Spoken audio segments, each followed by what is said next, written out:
Beredar video memperlihatkan pelaksanaan sholat Jumat di Jawa. Bahkan para jemaah tak bergeser meski hujan deras turun.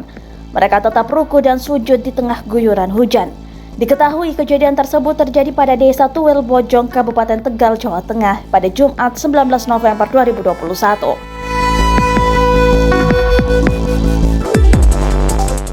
Salah seorang jemaah juga menutup kepalanya dengan sajadah dan tetap melakukan gerakan sholat. Terlihat pula dalam video angin begitu kencang, langit juga begitu mendung.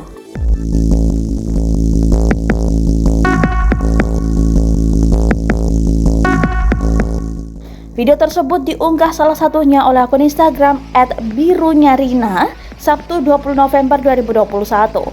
Warganet pun menanggalkan beragam komentar dalam postingan tersebut.